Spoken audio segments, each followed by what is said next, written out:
Ndokwa FM.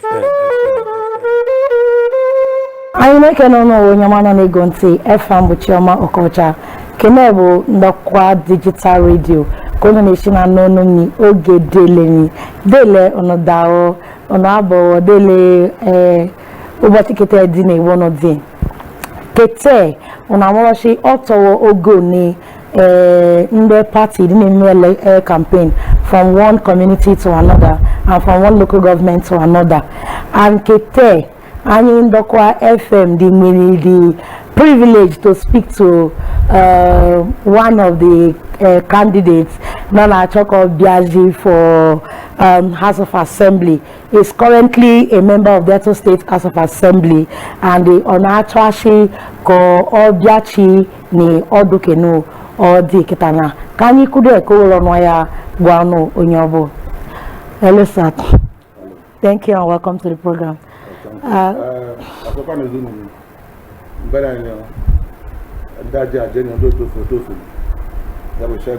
Yo, Ukwuani fire. Honorable Charles Emetulu. Mago Ndokwa Ndokwa West, Delta State House of Assembly. Mbonyabe, I'm a bit over 50 now, 56 years old. My first appointment in the government. I've been in the government now for about 12 years. Oh, okay. Okay. And in that period, I was on board member, first member of the education board. Okay. As first member, I was commissioner for power and energy. Okay. As upper governor under PDP, Kewa governor, then I brought executive assistant on community relations and peace building. Okay. Then Kete, member House of Assembly. 2019. Ndokwa West State Constituency. Wow, that's very nice. That was photo feeding the government.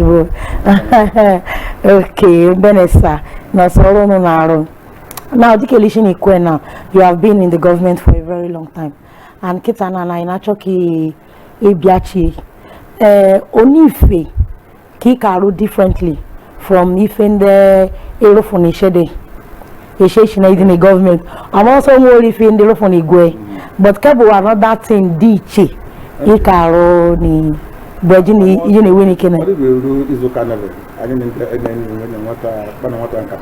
okay, yes. And what I could only know, I couldn't one and the year show now. Unu Neri and our voice to Duncan in Cables of Oku Unos Kurunkutu as a security facility. Yeah. Of the very many say, dedicate myself to see if Ndokwa can get. Yeah. Next one day, now look at then you could say this time, say consolidation. Okay. And the annual phone, daily, halfway, full way, want to continue there. Okay. Kete, most of the schools in Okake, Emuchi, Unogwashi, a whole lot of things. Ka Ezuku. Yeah. Even in Deketa, some very critical roads. Many say okay. That can be completed. Okay. Ofobo Ezuku Otabono to Ndenu. Because of Ogume to Abe. When she work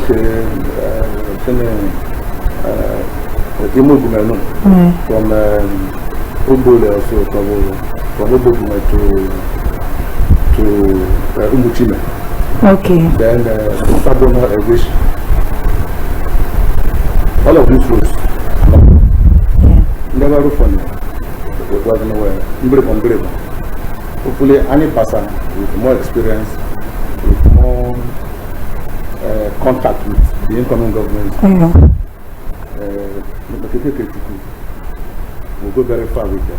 Okay. Because of Daniel, very critical for that bridge to connect Ndokwa East and West, at least Kwale Village.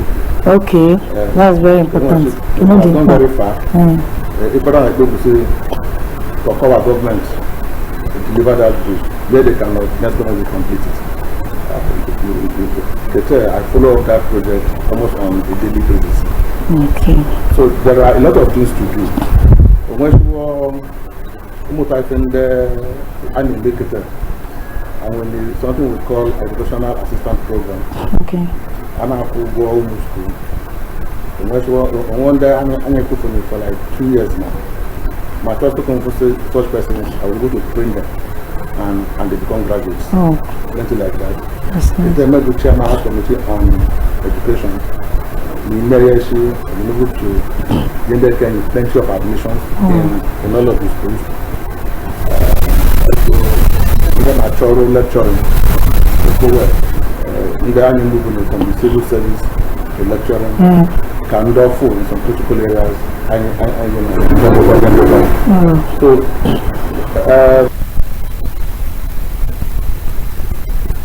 I had in the government for 60 years. Already called. Yes. Well, the institute of the and the last is after a that's you need to maintain it. Yes. So government and the government is a continuum. So if the matter say can be for a caro.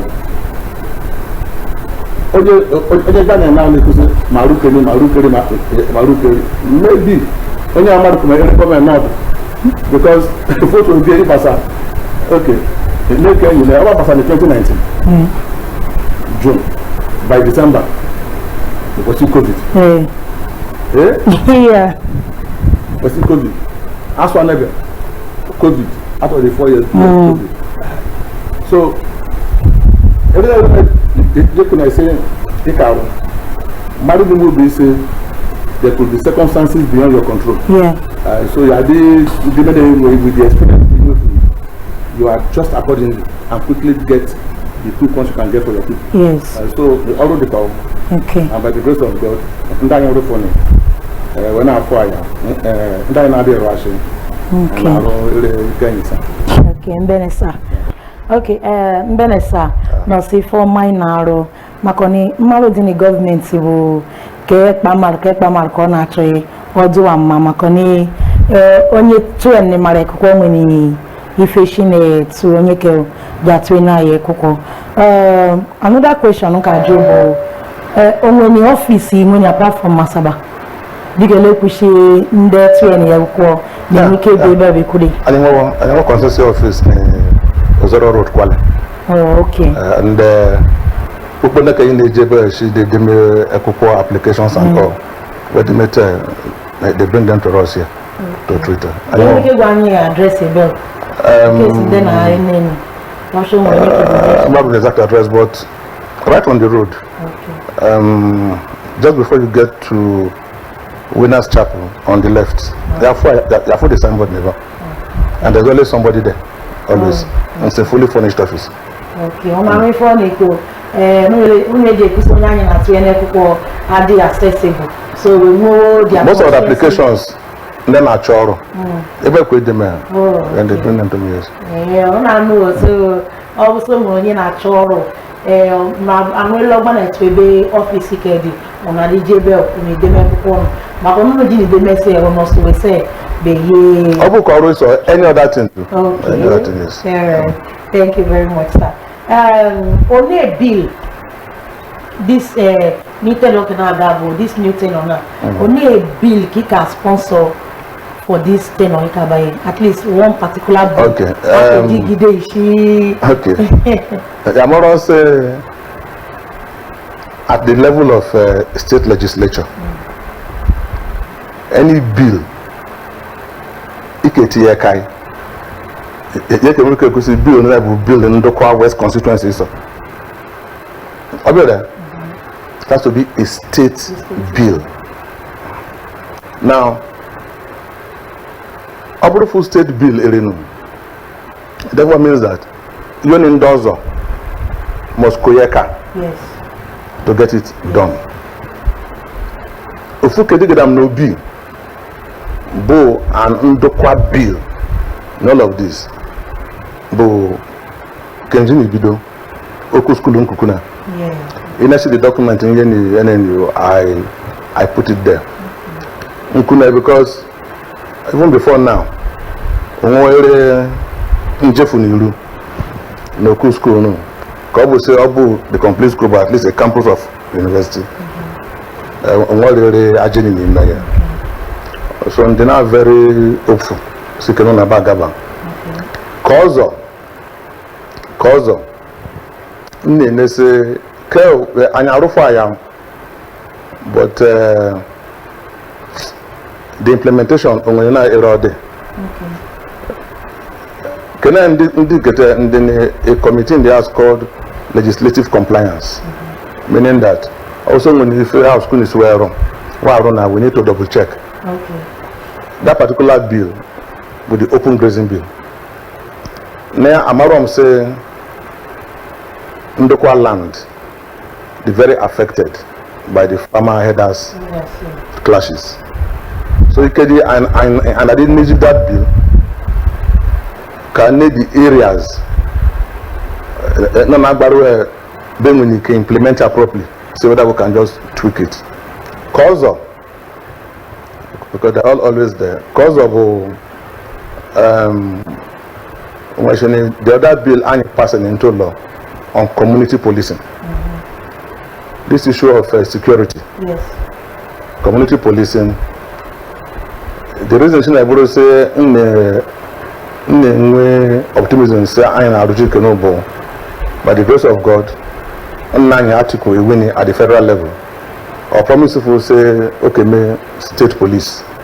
When that is done, then the community policing thing, I think, are in Asia. At least that one, Madiku's okay.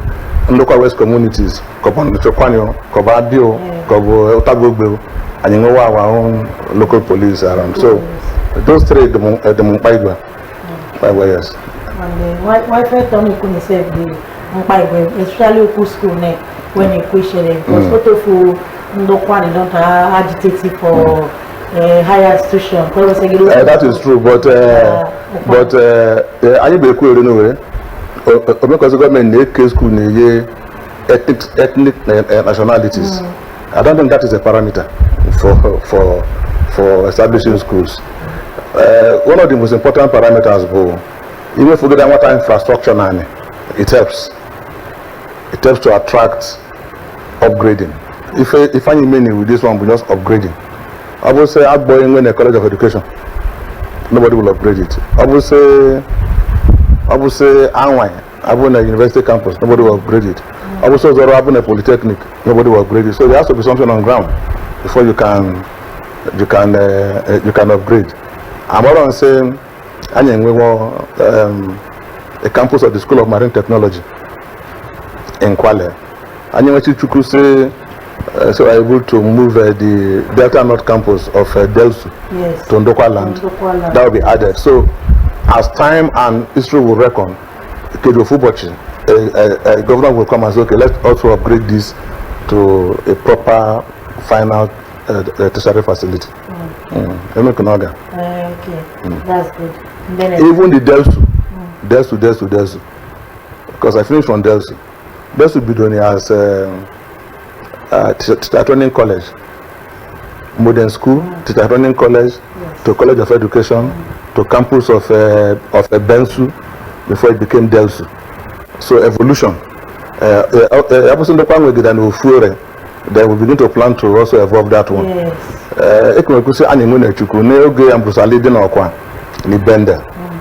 Just before he left, in 1982, when she wrote this bill, which the House passed, which he signed into law, to set up a polytechnic called the Institute of Industrial Technology, Kwale. But unfortunately, even in the second term, so that dream died. I would say that institute they made the upgrades. Who says probably would have been lucky to be able to argue for something to get to us. Yeah. Then anyone on the good say, when I know if they honorable just a bit on Ukwuani shade. But I can't get water break. I didn't be up and I did just say, I did to them, Mama Connie. Many you, they can tell or actually can marry. Obviously, only at your neck for Bo, only can not chikumeni, ni even Ukwuani and bye. This is Ndokwa FM, the digital radio of your choice. We are into broadcasting and editing. We are also into audio and video production. We also do adverts, documentaries, skits with our range of professional video cameras, drones, and digital production equipment. So, for your marriage, naming ceremony, birthdays, and burial coverage, reach out to Ndokwa FM. We are located at number 12, Wire Road, off Okolobo Street, Obiaruku. Or you can call us on 081 044 57960. 081 044 57960. You can also send us a DM on Facebook, Ndokwa FM, on Instagram, and even on Twitter. Ndokwa FM, the voice of Ndokwa Nation. Ndokwa FM. I can know your one Kenebu Ndokwa Digital Radio.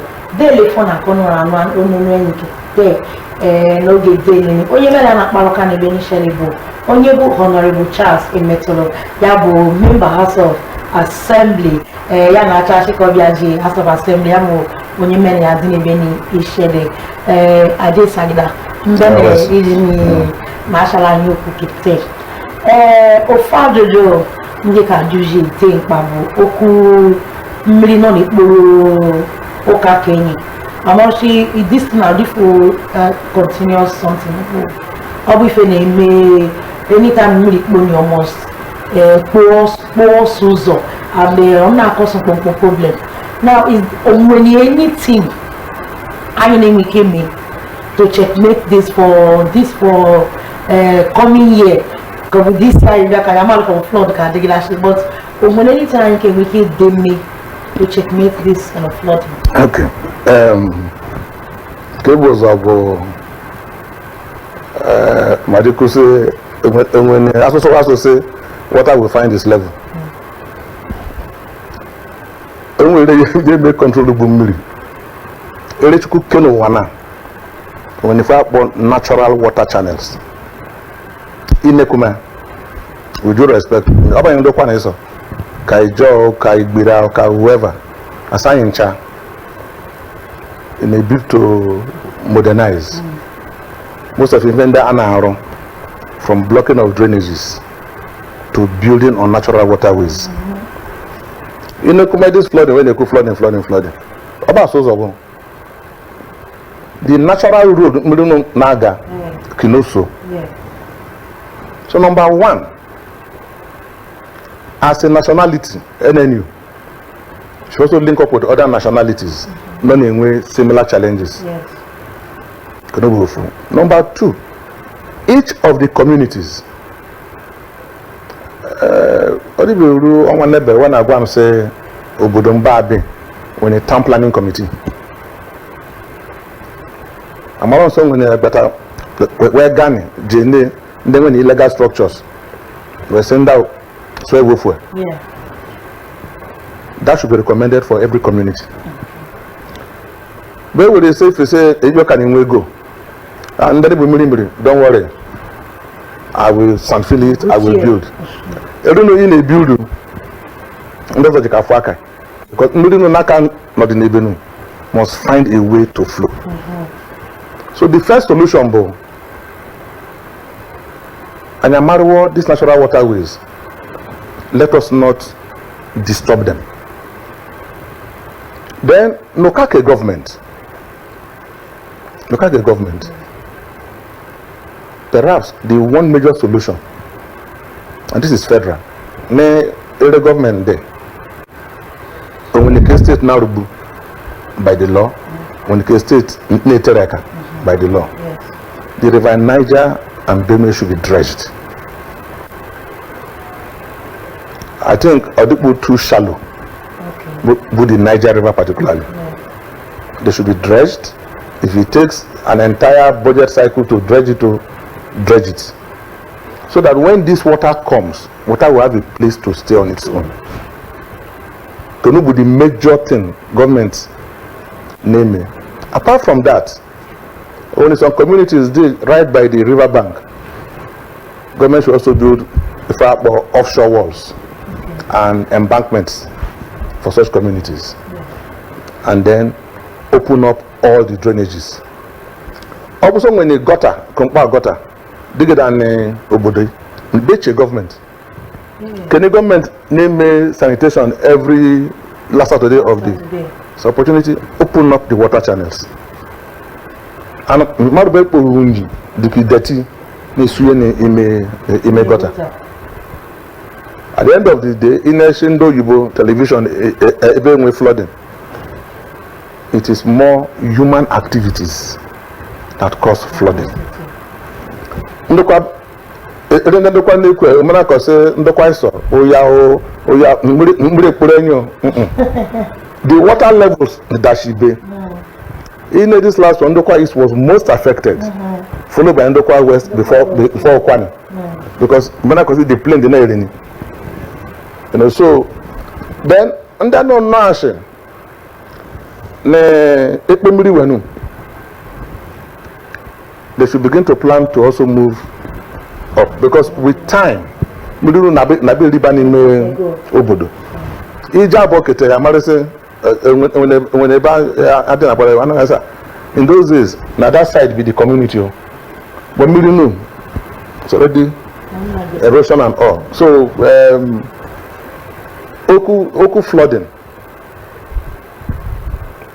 as Ndokwa people first, can change the Ukwuani around our own environment. Even Iruogo, Baruogo on a water channel, Bego no on a water channel. Ne Mirino Bia Omumini Ezukum Dikeni. It goes on and keeps going. Yeah. So can you confund that particular one? Okay, but majorly, can we say Anya Nuife, say they call you Guno and water channels and whatever. Then let the federal government dredge the River Nigers and Benue. I want to know if honorable Neko, Bikonia, Bego no Martini, Ebemilinaga. Only then when you go to Pochi for me, will it take Pochi?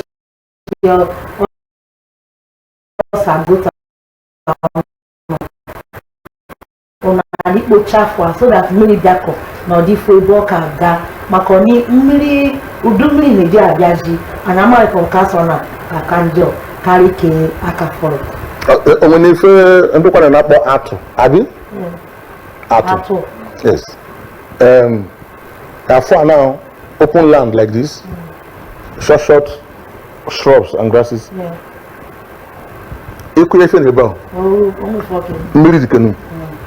And during this flooding, when they did a better ugly mine,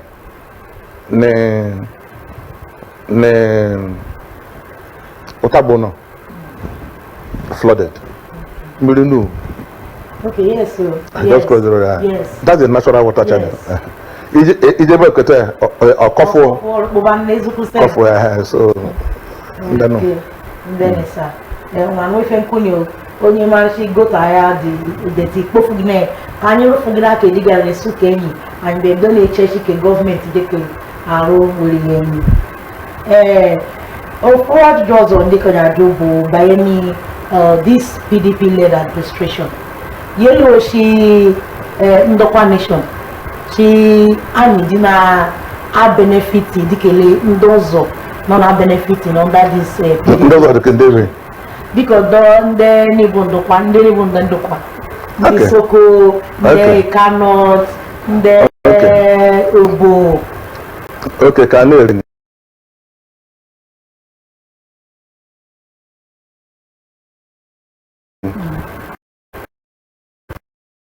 Okay, now from three perspectives. the human capital development, the infrastructure, and then maybe any other thing. Kete, Ndokwa winning 3 House members. A can win a war in the State House of Assembly. So, Kawe is an official car. So, Ndokwa winning official car at all. A can win a war.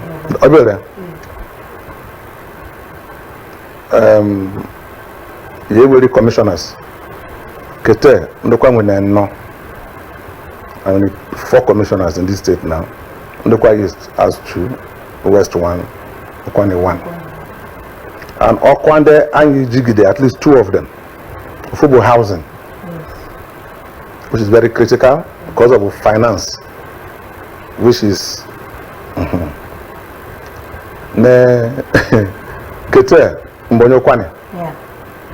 I chair the biggest committee in the House of Assembly. Kete, as chairman of the House Committee, Ufumwene Onyegume, with the rector of the Polytechnic of Gwashuku.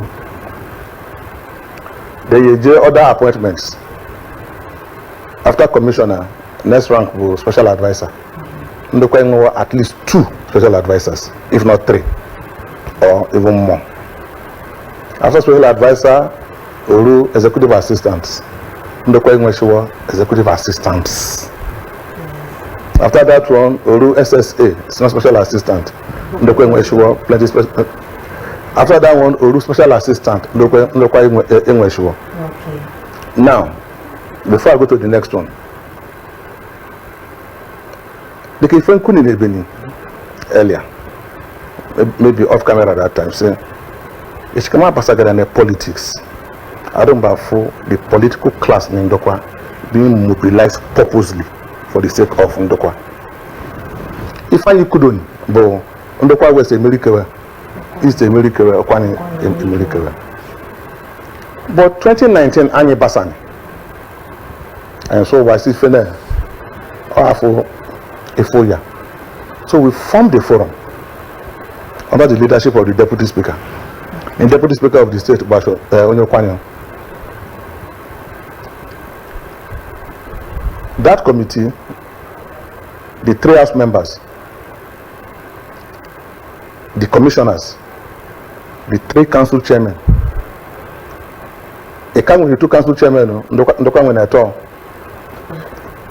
so that we remember these things. Okay. And then the 3 Ndokwa representatives in Desopadek. Then Anibido Nezu. Across the 3 Ndokwa local government areas, Anezu. And that has helped a lot to identify areas of critical need. It cannot happen. Infrastructure. Kete. One of the first roads, Okawa Tirineka, from Nsukwa Junction through Ulugwe Sumpe, Ndembili, to Umutu. Ogbowe. Kokowa chene babasa ebata abinejono agawa yaga. Yes. Kete wena agaya. From Kwale to Ogume or Rasho Anwata. Kete Onaru Bridge. From Utabogbe, that is from Kwale to Benekuku. And bridge no, the Kechuku will be completed. Because I follow up on that project every week. Okay. In fact, twice a week sometimes. All right. Then, Oneye, leveraging on the oil and gas endowments of Ndokwa, so the Kwale Industrial Park. Kwale Industrial Park, any moment from now, the first companies will move into that site. Ndeka complain, which is also very okay. But in fact, Agwarabo, Oge Fenujeke Bido, as House member, the council chairman Ndokwa West, Odomaru Nebe Ndokwa, then the finance commissioner, another Ndokwa man, and the mother also the governor, J. China, to look for investors for that particular project. Actually, I'm from China on 27th or 28th of October 2019. By early November into December, COVID became very manifest. Unfortunately, COVID notice in China, no INJ. Yes. That stalled a lot of things because Adema Kumaro Mariri Fendanonaga. Oku Ndeke Yashina Nazwane, the Uni Mayor, but those are secondary. The summary will say the project is on course, and the Gifenkuni government is a continuum. Wherever this government ends, the next government will continue from there. But I know that a major company will move into that place any moment from now. That's very good because wedding in Mete, that Kemuke will say she oral, Danny Pompo Magazine. And what you want Muta is good on you. On the Ndokwa FM. One of the most beautiful technical colleges, brand new, being built, is in Obiaro. It's like a tertiary facility. The one behind the council. Yeah, exactly. Eh? Yes. The one behind the council. So because see, that's another matter completely. But the KKK and with our continued focus, continued unity, I think we'll achieve more.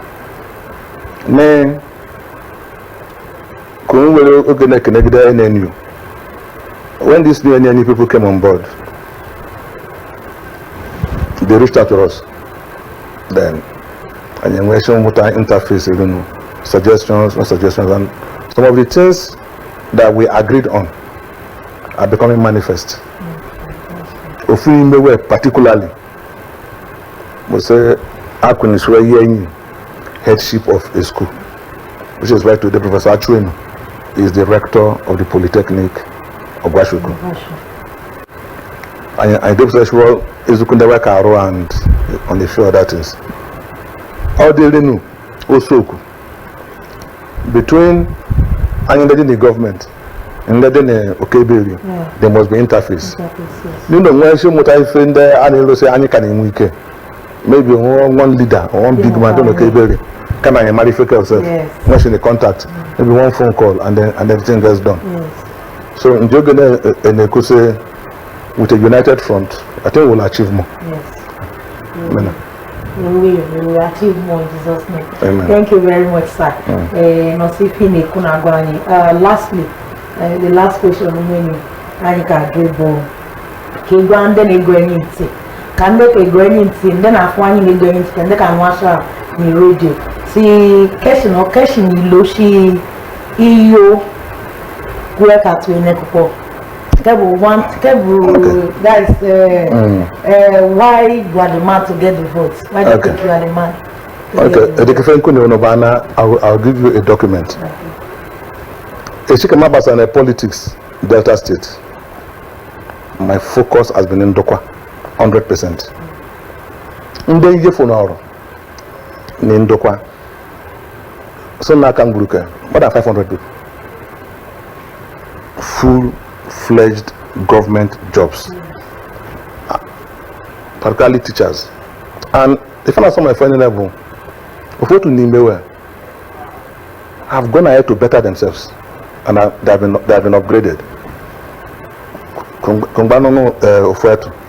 When you want Ubedo, Onye Oliogo in my constituency, imagine you as secondary school teacher.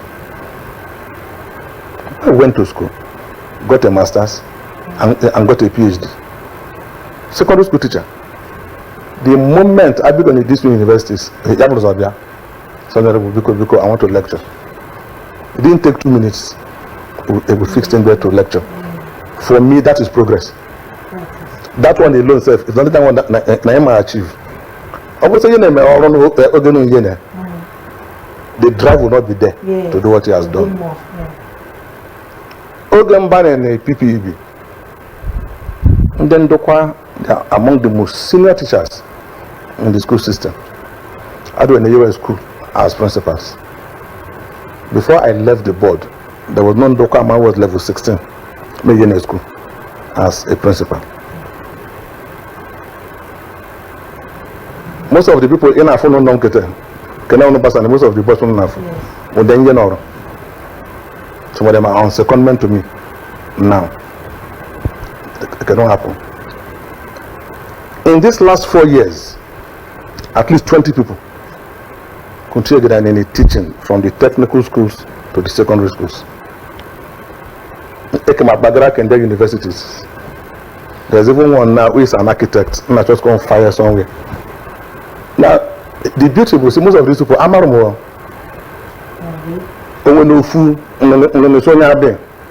I've never met him. On that chomo, they are looking for me to come and greet me, but at the test I didn't like all those kind of things. But he's lecturing in one of the universities. So, I don't know Chairman's Committee on Education. If I cannot use this position now, then when will I use it? So I'm going to say, okay, apart from being in PPEB, even now as we speak, at least 20 of them. Also, a better indicator as Chairman's Committee on Education. In the complaints about admissions into university has reduced among our people. Because somebody is sitting down to mop them up and give them that required admission. Including the ones who want to read law, medicine, pharmacy. As far as them pass, I die first and must do something for them. Then, the physical infrastructure on Orofoni, the way beyond my budgetary provision is because when the matter contact in the government, the government there, sometimes you become a deprived person in quotes. But in man talk to man, something happens. Ezukunde many water rehabilitation. It's not because of the under us. It's because we know 1 or 2 persons, and then we get them done. Just I think I don't know Obodeti to Abraka to fix all the bad portions. Just yesterday they left the site. Small like that. So if from the Ndokwa West, we get only marry the government nod. So that the person does not come into government after 24 years of democracy, then it looks like a nobody. My question is, Charles Emetulu cannot put his hands in the common till and commonwealth. Never. I do from big ministries, small places. If it's Ndokwa people, it's Ndokwa people. I take it home to them. Most of the government quick win programs, Jagge, this, that, people are inside. In fact, there's a particular young woman, very bright, so one of the best in our set, I think Ukwuani. Today, I try to mentor her because of the fact that she has. The other day, on Arise, when they made this Arise Town Hall, 3 of the presidential candidates, Atiku, Kwankwaso, and Obi, discussing poverty and whatever, poverty alleviation. And the first question was, what will you do to eradicate issues of poverty and all? When I say, I will invest in education. I will invest in education. Invest in education. That day I felt very proud of myself. Because in this my first term, I have cost on education, infrastructure, school fees, whatever we do. But album is the social media type. Not to just hype. No. I am a Christian who believes that this hand should even know what this one is doing. Just do it for the sake of God. One day somebody will come and say, Oga, now you make me the way I do so. That is the joy. Yes. And that is how I actually feel about public office. If you look at my social media handles, you will see that maybe my Facebook or WhatsApp, I wrote something there. I said, God does not empower you for you. Yes. And that public office is for public good. That's why it is called public office. Yes. It's always open like this. Maybe if they want to sleep, they will lock that. If not, it's always open like this. It is because it is a public house. So I'm a very accessible person. People come to me. Any kind of complaint when you can't arubu anyaro. Keje karubu shi agwa si biko. Kene eketo. So Ndokwa West amarukuma wom. Amarusu mbonwawe. And so when even beyond the capacity to serve in this place. So I don't know Kwetriano for a second term, trashing the other PDP members. If I should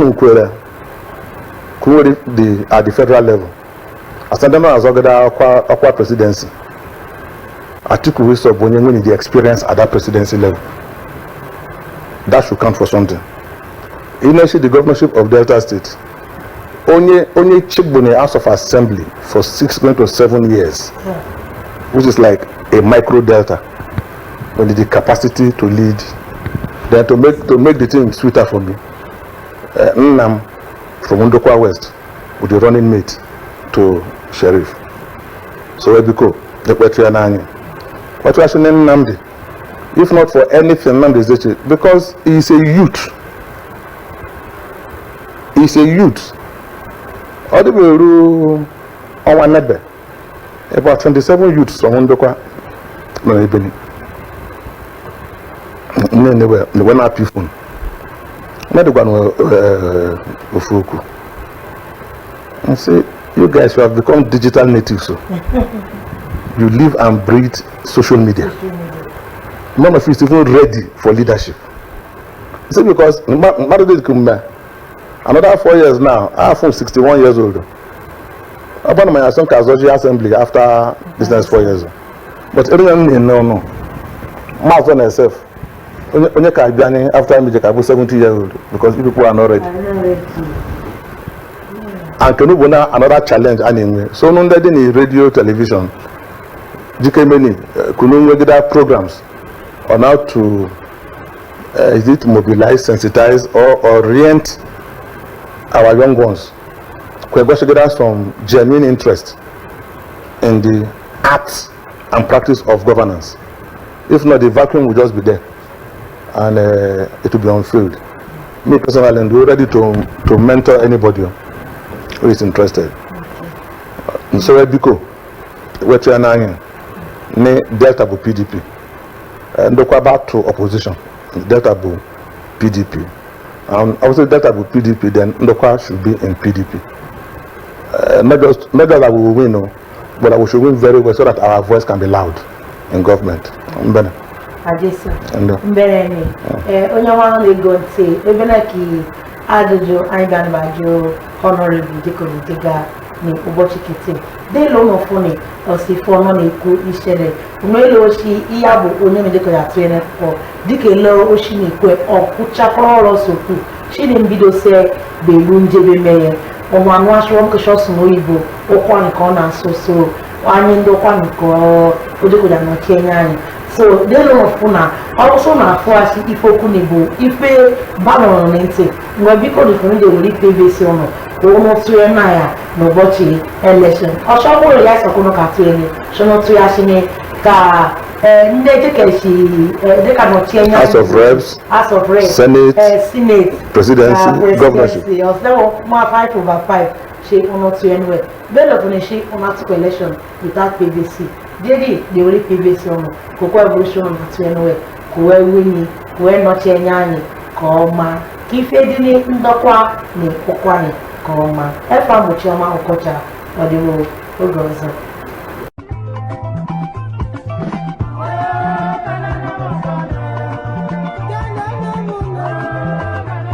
Hi. Are you surprised as to what kind of song I'm listening to and I'm vibing? Oh, that's my traditional song. In case you don't know, I'm an Ukwuani man. I'm from Delta State, Nigeria. And to all my people, all my fellow Ukwuani people all around the world, whether you're in Nigeria or you're in other parts of the world, I want you to please get your phone and download Ndokwa FM, the #1 digital radio for the Ukwuani people. Are you surprised? We are online. You can download it, you can even stream it online. Please do not forget your roots. Don't be like me, well, I'm reconnecting with my roots now. Please, Ndokwa FM. Don't change the dial. Listen. Thank you. This is Ndokwa FM online radio. The best place to be. Don't be left out.